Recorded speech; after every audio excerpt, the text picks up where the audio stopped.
Cześć, witam na kolejnym spotkaniu Wrocław JUG.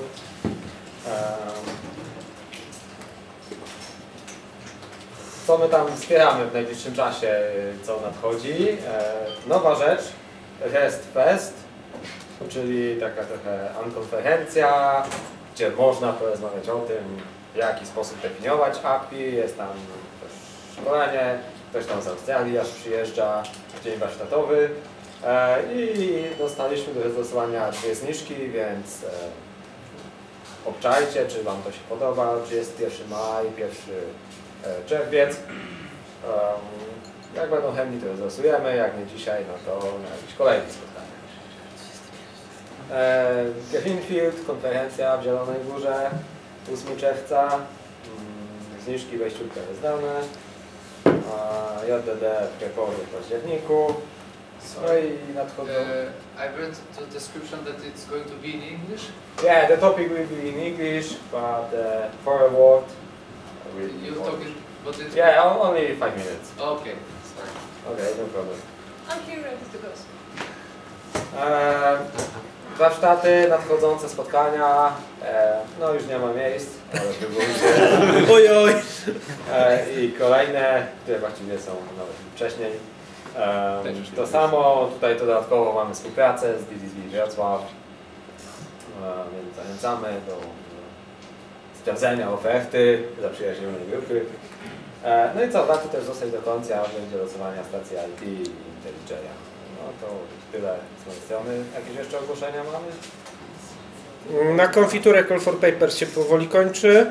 Tak, jeszcze chyba z pół tygodnia. No, znaczy przy czym oni mieli jakiś duży problem techniczny, więc chyba coś przedłużą. No, dokładnie, więc Call for Papers. Jeden dzień, 1,5, 2 dni temu. No i to chyba tyle. Nie, jeden. Konfitura? Konfitura jest jedno dni. To tyle z mojej strony. Musicie jeszcze wyszerzyć. Jak mam tak? 4. 4 i 2000. Może spójne jest. Ja byłem 2 dni w Nie, bo jest jeszcze ta ścieżka warsztatowa. Może warsztaty, okej, dobra. No ale konferencja jest jedno dni. Sama konferencja. Dobra, okej, to w ten sposób.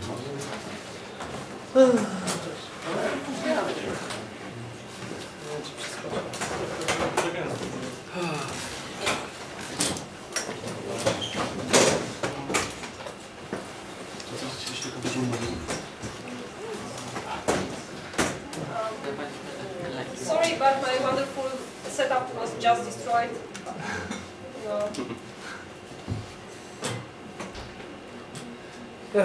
I wylądował.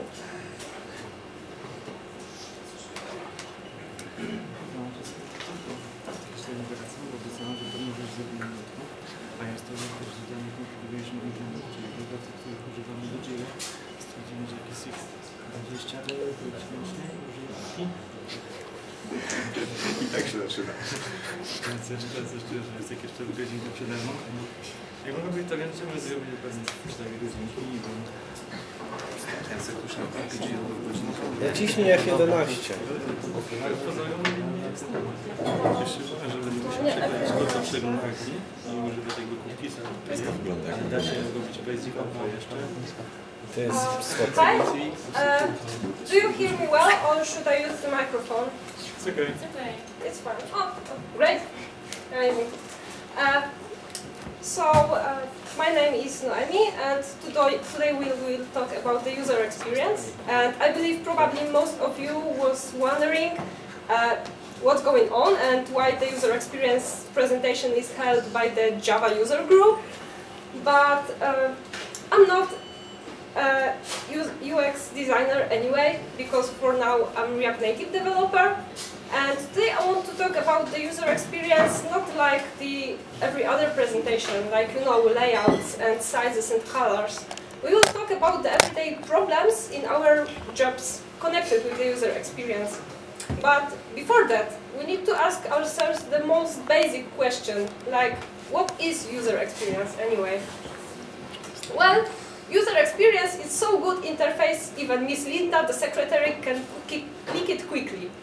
Someone might say that, but one situation in my life taught me that it's far away from the full description of the user experience. You might know this application. It's SkyCache. If you don't know it, it's the application, some kind of, I don't know, transport payment hub. You can pay for the parking lot there or buy your train ticket. About its interface, well, I would say it's good. It's okay. You can argue about a few elements positioning, but it has good color communication. Does it mean it has good user experience? Not exactly. Because about the recent update some time ago, I was in my university there and was heading back home and wanted to buy a ticket when I got on the train already. I usually do that, and that's fine.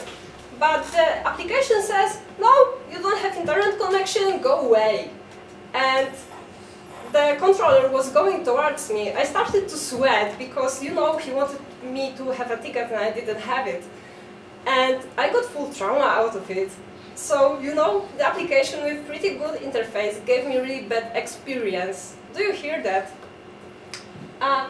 So now, you might feel that the interface is not the only one thing created the user experience, but the programming part, for example, is important too. So today I'm going to answer these following questions because I believe all of them are connected in a user experience in some way. How programmers, designers, and customers can get along. Because it is a problem sometimes. Why our front end should be like an airport? Who the heck needs user experience anyway? And how to be always right, my favorite point. But why me? I said that I'm a React Native developer now. But I've had a really weird background. This is basic flow of my career since now because I have been a graphic designer once, and then I have been backend developer, but now I know that PHP is not my destination anymore. You? No one's. I've led small team, and now I'm mobile dev, and in meanwhile I study psychology and marketing. But you know, all of these places gave me a new point of view. I understand all of these people now. I know what problems can they have. I know what can they worry about and what connects them all. And all led me to the most basic thing, like it's all about the money.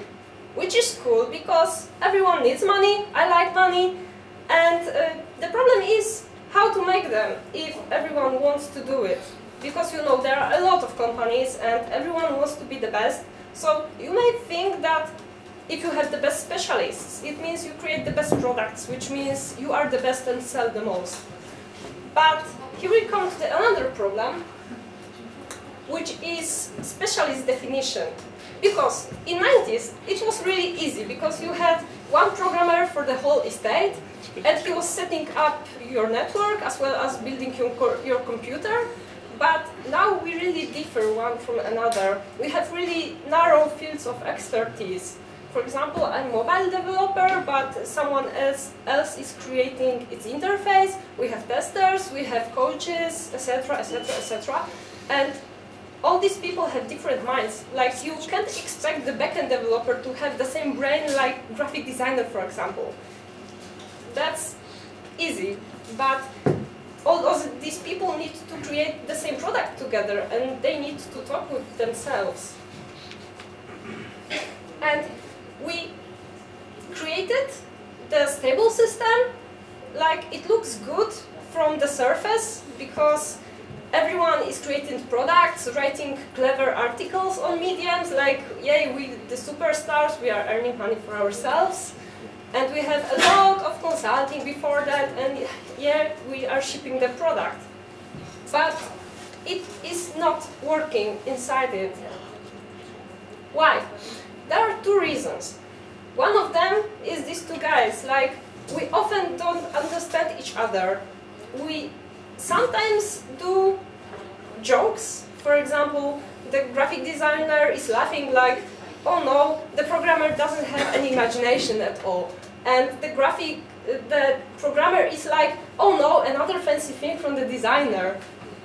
And we don't understand each other's work, we can't pay enough respect to that, which leads to those sad ladies. I mean, they don't have to be that old, but I see many people, for example, annoyed with their application because something is not working. And everyone is an expert.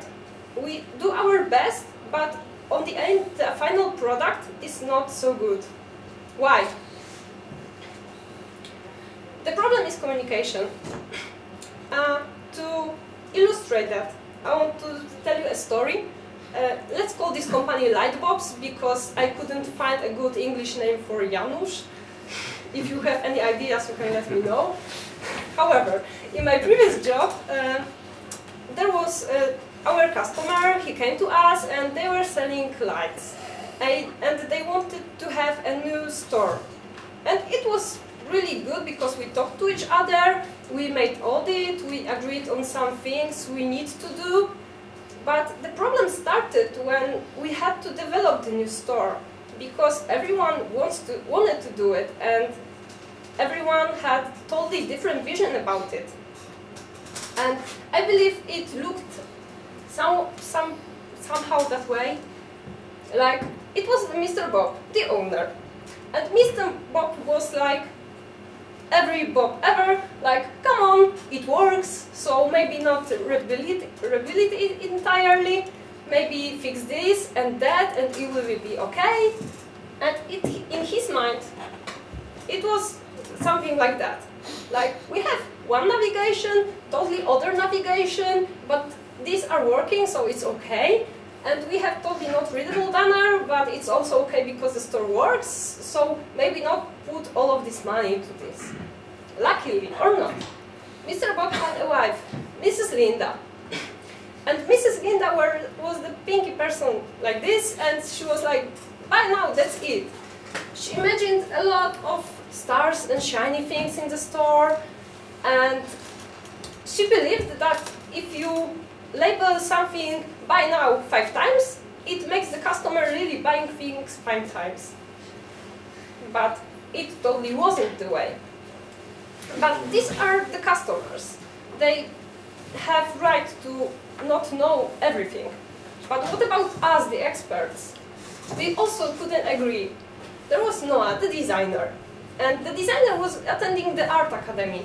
And he was taught that less is more, you know, that's kind of buzzword now. And he imagined something like that. Fancy font included, of course, a lot of icons, pictures, totally unclear navigation, but it's, you know, less, so it's more. Cool. But there was also a programmer, Joey. Joey thought it's not a Christmas tree, and he saw like, all of these decorations are redundant, so maybe not put it there, because I would have to, for example, program this animation, and it's complete waste of time, let's not do it. And he wanted to repeat some phrases for better CEO, and he proposed something like that. Like, you know, this bootstrappy thing, but probably good for CEO. What was the main problem? All of us wanted to create the good thing, but our visions were impossible to be realized at the same time. So we needed to stop for a moment because we knew it's not the way of doing it. Luckily, it was a marketing company, so we were doing marketing campaigns from the scratch. Like, we started with the market segmentation because we knew one thing, despite our arguments, that web store is a product itself, but it also helps you to sell other products. And from that point of view, your user is regular customer, and now it sounds a bit like economy, you know? So we ask ourselves the most basic question: who is our real customer? What does he need? What is he like? And the answer wasn't that easy because we were selling lamps, right? Like, everyone can need a lamp. I do. The young couple moving to their new cozy apartment do need a lamp. Or maybe this businessman has some warehouse and he also needs a lamp. And all of these people are different and have different expectations, different way of thinking. So it was really hard to create something for all of them, but we needed to find some compromise. And Noah thought that we can keep the contrast thing and the space thing, but maybe the lack of labels is not such a good idea because maybe anybody else than graphic designer can use it properly, let's face it, right? Joe and Linda met halfway, and they agreed that content and appearance are equally important.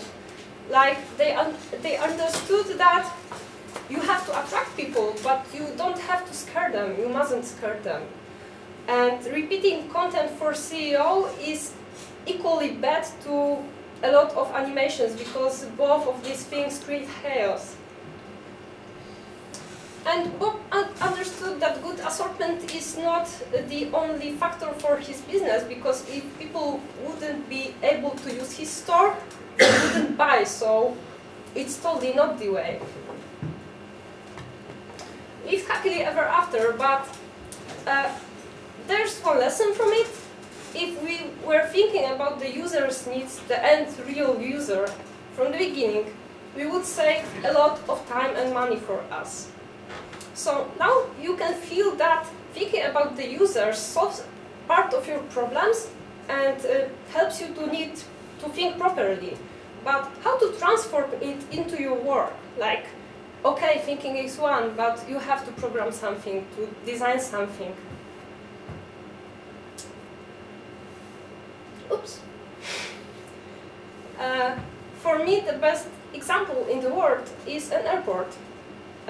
First of all, because I did my first flight alone and didn't get lost. So it means airport has high quality and helps people to do things without many questions and being lost. That's cool. But also the other thing, like every country on the world wants to have the best airport possible, because, you know, that's the first thing the tourists see, right? So it has to be good. But at the same time, they look really similar to each other. These are the real plans of the Paris airport and the Warsaw airport, and you know, the main parts have even the same shape. But doesn't mean they have the same appearance exactly, not at all. The decorations create totally different atmosphere, and they are different from each other, really. And thinking about the interface, or any product actually, that way means keeping the same flow always. Like the airport has the flow that you go to the hall, you have some checkout, your luggage control, then, for example, you can go to the McDonald's, and then you have boarding. And your website could have the similar flow, always the same. Like, tell something about yourself, then show what do you sell or what do you do, then blah blah blah, anything, and contact in the end. You know, once I read an article written by some US recruiter, and he was telling that when he receives recruitment tasks, when the navigation is in the upper left corner, then he rejects it at the moment because it's not creative. Yeah, of course, every web page on the world has a navigation in that place. But that means the user will look for the navigation in exactly that place, and he will find it quickly and will be happy about that. So, if you know now that moving things around is not a way to create the best product in the world, how to do it actually? Because we still haven't answered this question.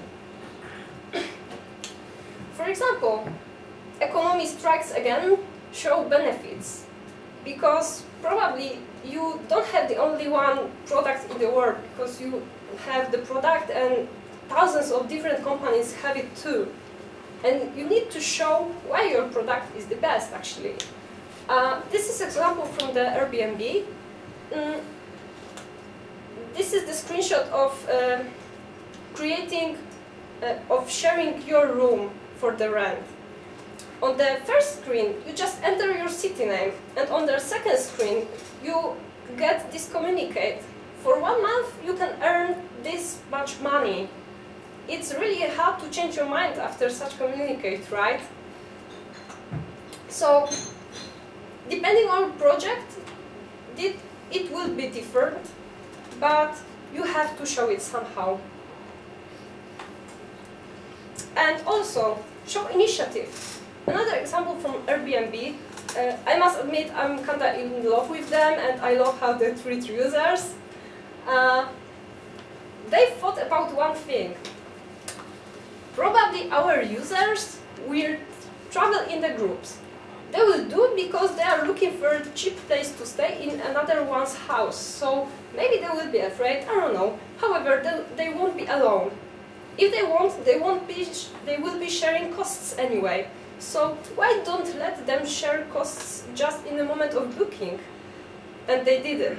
Probably there wasn't such a requirement at the beginning of the project, but someone thought about it and implemented it, and I think it's awesome. And your customer maybe doesn't know what does he needs or how to make his product better, but don't stick just to requirements. Show this initiative. You can create something awesome. And the bad part, like, don't leave mistakes unattended. I'm not telling you can't do mistakes because it's part of our job. We write thousands of lines of code and it doesn't work always good from the beginning, but you have to handle it somehow. This screenshot comes from the Portugal train store. You can buy train tickets there, and you know, it has 6 steps form, really fancy, must admit. And after I filled all this long form, I got this communicate, hey, we have an error, go away, and the button called cancel. And when I clicked this button, I got redirected to the main page, not even the booking system page, the main page of the trains, like, hi, we are trains. Oh, hi, thank you, I just having a heart attack. Great. Maybe they don't feel these consequences because they are the only one who can sell these tickets, basically. But once again, you probably don't have the only one product in the world, so probably if your users would get as annoyed, they will leave your store and go to the other place. And for me, it's like playing chess. I mean, if you put all this effort for getting your domination on the field, like, don't destroy it now losing your key figures, but your mistake that you annoy your end user. It's stupid. And here we come to the colors. Because all parts of the products are important. That's the fact. But the interface creates the first impression. And it's important. And colors are really one of the most arguable problems in design, because it's sometimes hard to tell the customer that you are right, because sometimes you just feel it's better or more beautiful, etc., etc. But also, the different approaches will be correct for different products. Like, you have different approach for the website, which is some kind of business card for your company, and different approach is correct for the interface where are a lot of interactions. And you just, if you want just to show your business, then you probably have 1 or 2 colors which are connected with the branding of your company. But you have to remember that color creates some atmosphere and can be deciding factor if customer trusts you or not. Probably, if you would want to sell assurance with such a layout, even without this lady, probably you would fail, right? Yeah, like, we are relieved. Yeah. We are relieved. Believe us. Of course. But totally other thing is when you have interface with a lot of interactions, buttons, inputs, etc. then ergonomic comes into play. Like, it was invented in the 80s, I guess, but it is still cool, trust me. Our brains didn't change it since then.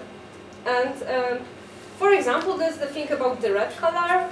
Our culture teaches us to react on the red, because you know, you stop your car on the red light, the teacher was marking your mistakes with the red pen, and the red runs the fight and flight syndrome, like you feel an urge to act immediately.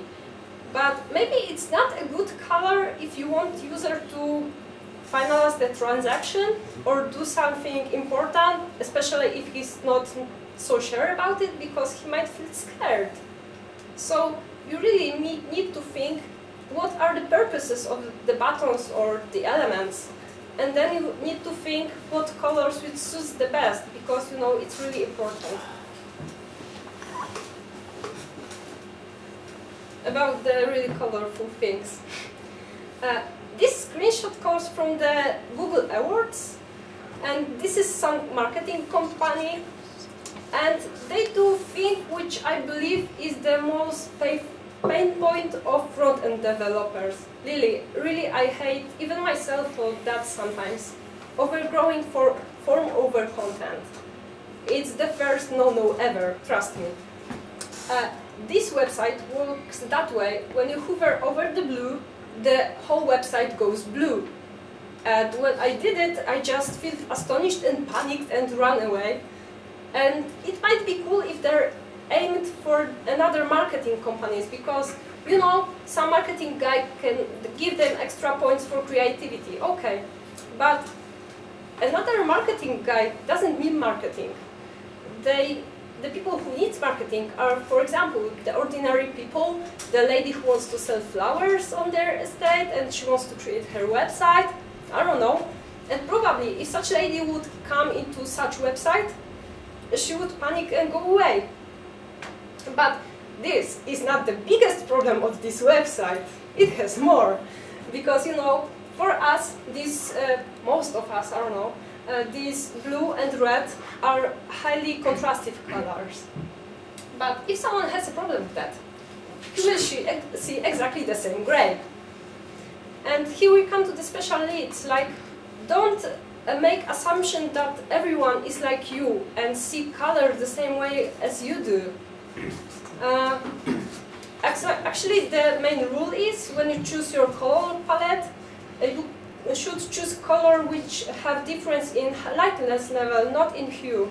By the way, I can recommend the colors .co picker, because it has the yes, this word, thank you. To see your palette in different disorders, and you can see how everyone will see it. And about disorders, there's, you know, think about the Y area and other clever words, because once I conducted a recruitment process for the front-end developer, and all people who came were really clever and they knew a lot of things, like what is the newest library doing and when it was published, and yet they were failing at HTML questions. Like, I asked them something about the Y area and they didn't know anything about it, and they thought like, hey, but when you do front end, you can style the div any way you want. Yes, of course you can, but if you would use your website using the screen reader, it wouldn't be usable at all, so you need to remember about that. But despite the bunch of these good practices, they will be different from the project to project, right? But the most important thing in our jobs is our philosophy, because every day in our work we do have a lot of decisions, smaller, bigger, and your attitude is the key factor for making the right choices. Dear developer, do you put all the effort you can, but in a reasonable way? This is really important question, because developers have two basic states, and both of them are really dangerous. One of them is boredom, when you solve some problem the same way for 10 years, and you are even not interested in that anymore. And the second state is hype. You just read about the new fancy library and want to share it with everyone and put it to the closest project you can. But it's really wrong attitude. Some time ago, I needed to extract some params from the URL, and I know how to do it, but I thought, I didn't do it in a while, so maybe I will check if there's a better way to do it. So I entered the Stack Overflow. Maybe that was the problem, right? But some guy used the brand new HTML5 URL object. It has its methods and properties, and he takes this object and starts to iterate over the string in for loop. So he had some hype. He wanted to share something cool, but also he totally misunderstood it and used it in a bad way. And you shouldn't avoid such situations.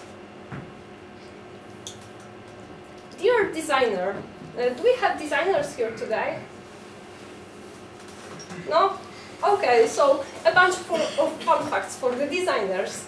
You have to check always if your inspiration is reliable. Actually, it's for the programmers too, because Google is a big company, and you could believe that Google knows best things. And congratulations for them for sharing the Google Accessible Styles publication. But in this publication, they propose to have element size, like, this is the quote, minimum 38 per 38 pixels. And out of curiosity, I checked the density of the mobile devices published just in 2018. The difference was so big that the pixel size was differing by 1 millimeter. It's a huge difference when you think about the scale and how big actually the screen is, right? So don't take everything blind to read. And Google strikes again. I hate this page, Google Awards. For me, it should be really more like art gallery than the inspiration source. The first website, that one, it was some flower shop, because you know this is a business category, not art, not anything, business. And the flower shop has some navigation in the form of slider, and if you swipe it right, it swipes left, and if you swipe it left, it swipes also left.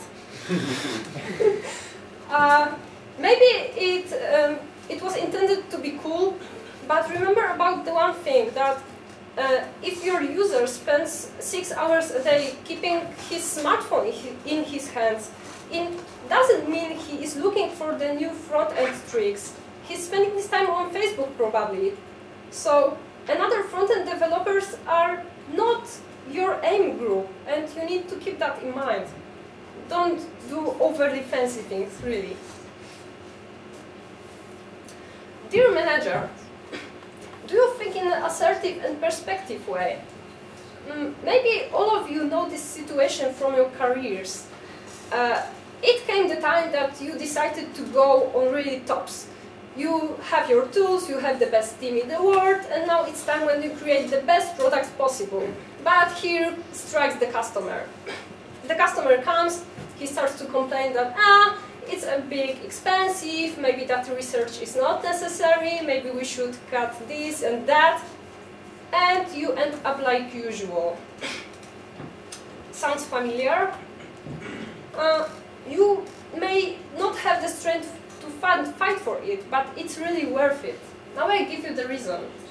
There's McKinsey company, and they published last year the McKinsey Design Index.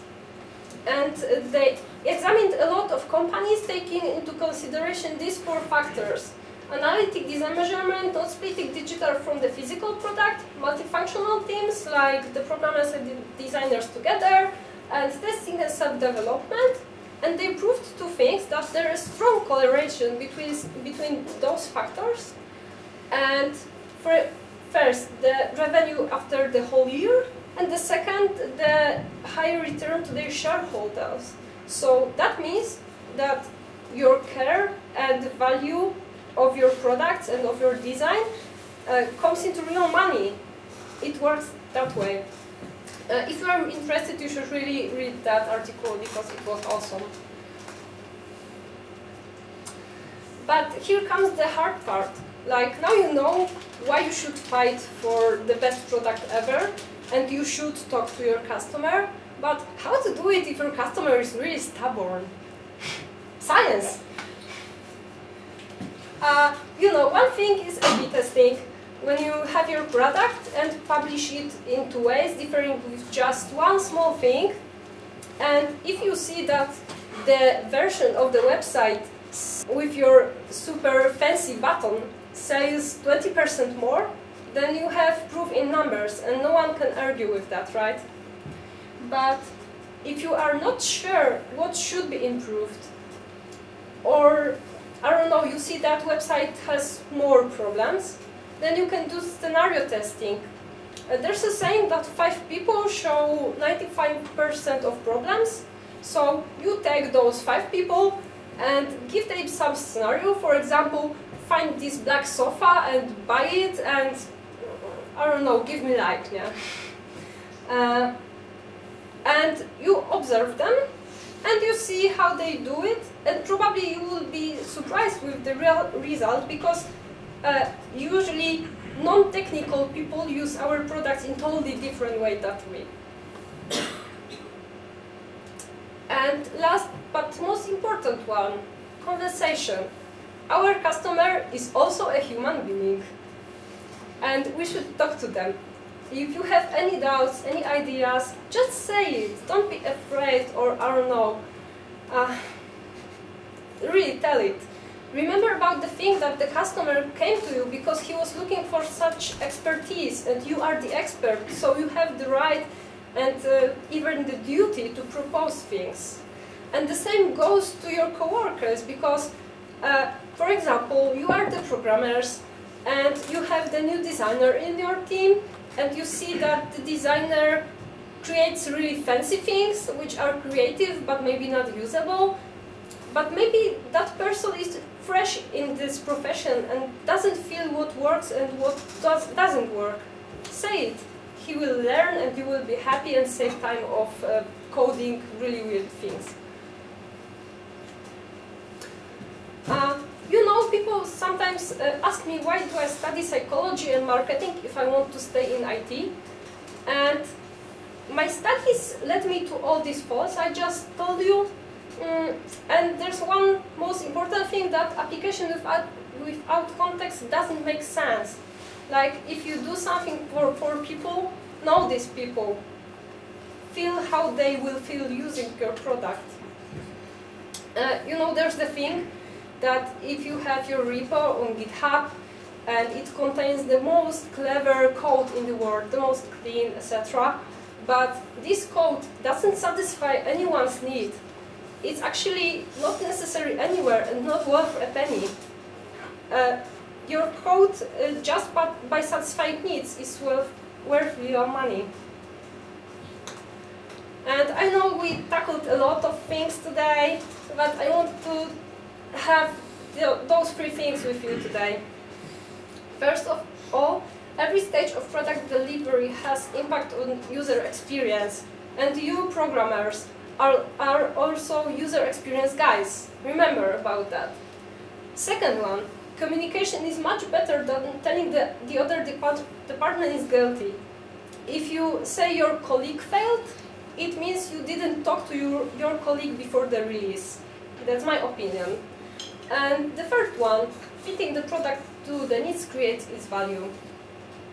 I hope you like it, and I'm really be happy to have your feedback, so thank you.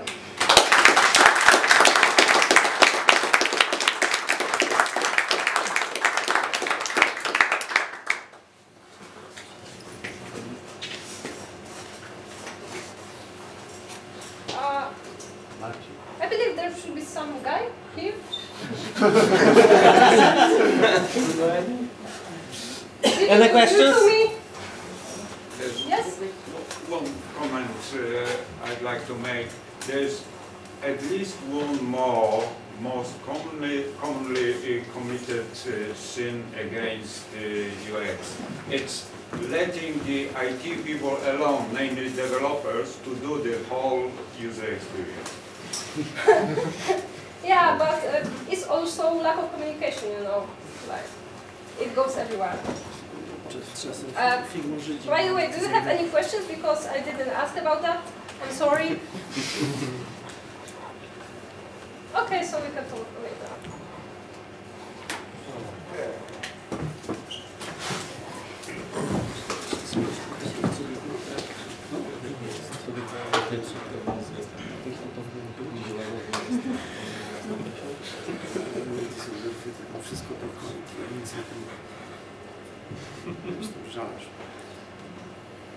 Okay, who wants the discount for this?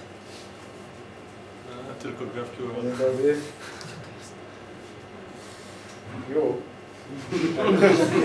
Anyone else? Okej. Przegadacie. To którą zniżkę? Zagracie tam pamiętami różnicę. Gdzie to się odbywa? Czy to jest? We Wrocławiu gdzieś na Kazimierza Wielkiego. Okej. To co my jeszcze mamy do zasyłania? Okej, stacja IT. Who wants stacja IT?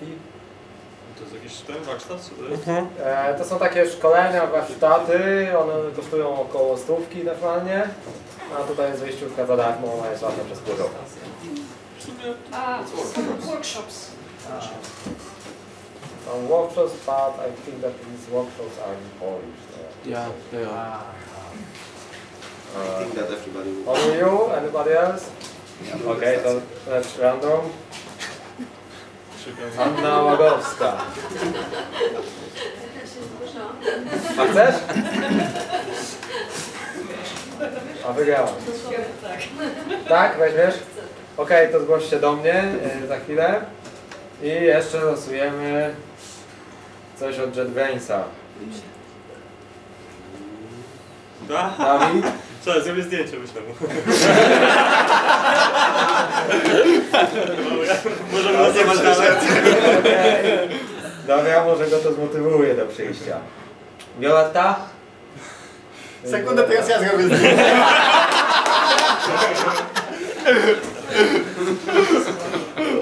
Możesz iść dalej. Okej. Letech?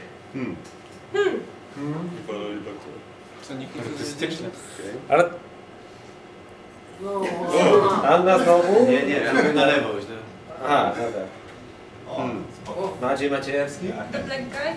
Chcesz? Okej. Dziękuję. podobny.